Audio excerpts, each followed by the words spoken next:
যে কোনো মানুষের জন্যই সুইস ব্যাংক একটা স্বপ্নের ব্যাংক। বিশেষ করে যারা কালো টাকার মালিক তাদের জন্য একেবারে মহা স্বপ্নের ব্যাংক সুইস ব্যাংক। যদিও সুইস ব্যাংকের নিরাপত্তা ইদানিং একটু কমেছে, গোপনীয়তার হার একটু কমেছে, তাই সুইস ব্যাংকের জনপ্রিয়তা আগের চাইতে কমতে শুরু করেছে এমনটাও বলা হচ্ছে। সেই সুইস ব্যাংকে বাংলাদেশের অনেকেই টাকা লুকিয়ে রাখেন।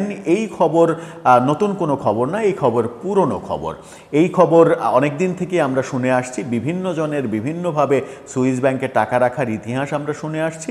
সেই ইতিহাসে নতুন একটা খবর এসেছে এবং গত 2-3 দিন থেকে এই খবরটা অনেক বেশি আলোচনার জন্ম দিয়েছে। খবরটা কি? খবরটা হচ্ছে যে সর্বশেষ যে সুইস ব্যাংকের রিপোর্ট, সর্বশেষ বছর অর্থাৎ 2024 সাল ডিসেম্বরের 31 তারিখ পর্যন্ত 2024 সালে সুইস ব্যাংকে যে পরিমাণ টাকা বাংলাদেশিদের কাছ থেকে রাখা হয়েছে সেই টাকার পরিমাণ তার আগের বছর 2023 সালের চাইতে প্রায় 33 গুণ বেশি। এই যে 33 গুণ বেশি এই টাকা কারা রাখলো? শেখ হাসিনা সরকারের পতন তো আগস্টের 5 তারিখে হয়েছে। তাহলে কি এই 33 গুণ বেশি টাকা জুলাইয়ের মধ্যেই রাখা হয়েছে, নাকি আগস্টের পরে ডিসেম্বর পর্যন্ত নানাভাবে নানা লুটপাটের টাকা অনেক শেখ হাসিনা সরকারের বাইরেরও অনেকে রেখেছে? সেই প্রশ্নটা সামনে এসে গেছে। সুইস ব্যাংকে কি হচ্ছে সেই আলোচনা করবে এই ভিডিওতে। থাকবেন পলিটিক্স টিভির নিয়মিত আয়োজনে।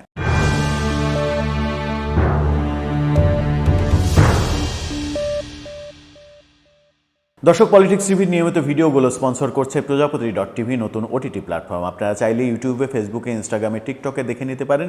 ডেসক্রিপশন বক্সে লিঙ্ক দেওয়া থাকবে, সেখান থেকেও আপনারা দেখে নিতে পারেন প্রজাপতির কার্যক্রম। চলে যাচ্ছি মূল ভিডিওতে। বলছিলাম সুইস ব্যাংকের কথা। সুইস ব্যাংকে গত বছরে 33 গুণ বেশি টাকা বাংলাদেশিদের কাছ থেকে জমা হয়েছে আগের বছরে যেটা ছিল তার চাইতে।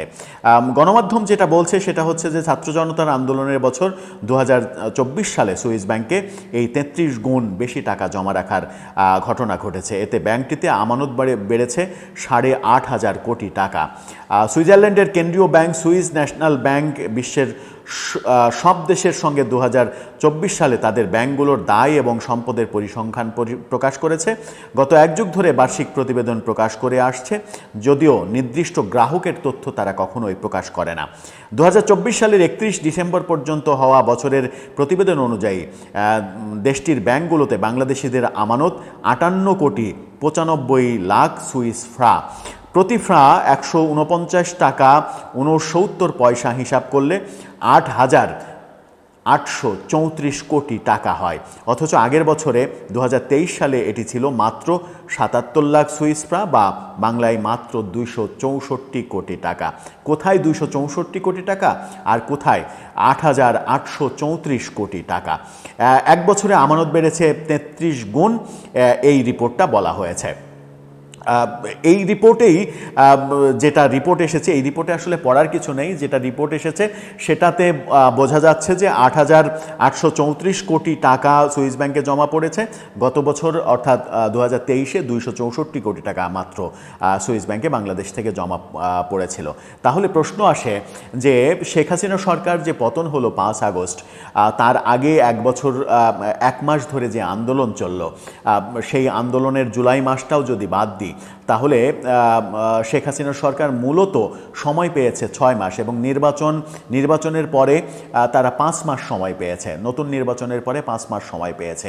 এই যে 8,834 কোটি টাকা, এই টাকা কি ওই 5 মাসের মধ্যেই পাচার করা হয়েছে, সুইস ব্যাংকে রাখা হয়েছে? অনেকে যারা আন্দোলনের পক্ষে মতামত দেওয়ার চেষ্টা করে, আন্দোলনের পক্ষে যে কোনোভাবেই, আন্দোলনের পক্ষে কিংবা শেখ হাসিনার বিপক্ষে যারা, যে কোনো ইস্যুতেই শেখ হাসিনার বিপক্ষে কথা বলতেই হবে এমন মতাদর্শের মানুষ বলার চেষ্টা করেন যে মূলত আন্দোলনের মাসে, জুলাই মাসেই এই পুরো টাকাটা পাচার করা হয়েছে। 1 মাসে এত বেশি টাকা, যখন আন্দোলনে উত্তাল বাংলাদেশ, তখন কি এত বেশি টাকা পাচার করা সম্ভব? হয়তোবা সম্ভব, হয়তোবা না। কিন্তু প্রশ্ন হচ্ছে যে যদি শেখ হাসিনার সময়েই, শেখ হাসিনার ওই 5-6 মাসেই এই টাকাটা পাচার করা হয়ে থাকে, আগের বছরের চাইতে 33 গুণ টাকা পাচার করা হয়ে থাকে তাহলে তার পরিপূর্ণ তদন্ত প্রয়োজন। যদিও সুইস ব্যাংকের টাকার হিসাব তদন্ত করে বের করা সম্ভব নয় বাংলাদেশ সরকারের পক্ষে, কিন্তু তারপরেও যদি সম্ভব হয় তাহলে একটা তদন্ত অন্তত বাংলাদেশের সরকারের পক্ষ থেকে করা উচিত যে শেখ হাসিনা সরকারের ওই 6 মাসের মধ্যেই এই টাকাটা পাচার হলো, নাকি শেখ হাসিনা পতনের পরে 5 আগস্টের পরে ডিসেম্বরের 31 তারিখ পর্যন্ত নানাভাবে এ দেশে যে মবের কালচার তৈরি হয়েছে, লুটপাটের কালচার তৈরি হয়েছে এবং মব এবং লুটপাটের মাধ্যমে বিভিন্ন ব্যবসায়ীর টাকা মেরে দেয়া, ছিনতাই করা, জোর করে নেওয়া, এরকম ঘটনা, ব্যবসায়ীদের ব্যবসা প্রতিষ্ঠান গুড়িয়ে দেয়া, এরকম অনেক ঘটনা, শত শত কারখানা বন্ধ হয়ে যাওয়ার ঘটনা আমরা দেখেছি। এরকম অনেক ঘটনার পরিপ্রেক্ষিতে এরকম তদন্ত কি সরকার করবে যে 5 আগস্টের পরে শেখ হাসিনা সরকারের আমলে তো টাকা গিয়েছেই, যে যাবে খুবই স্বাভাবিক, যেহেতু আগের বছরগুলোতেও আমরা ধারাবাহিকভাবে সুইস ব্যাংকের রিপোর্টে দেখেছি যে আগের বছরগুলোতেও গিয়েছে, যদিও 2023 সালে সব থেকে কম গিয়েছে, মাত্র 264 কোটি টাকা গিয়েছে, কিন্তু তার আগের বছরগুলোতে বেশ ভালো টাকা সুইস ব্যাংকে গিয়েছে বলে প্রতিবেদনে জানা যায়। কিন্তু শেখ হাসিনার শেষ বছরে এই 6 মাসে পুরো টাকাটা 8,834 কোটি টাকা গেল, নাকি শেষ যে 6 মাস কিংবা 5 মাস সেই 5-6 মাসেও অনেক টাকা গিয়েছে, এই প্রশ্নটা কিন্তু সামনে এসেই যায়।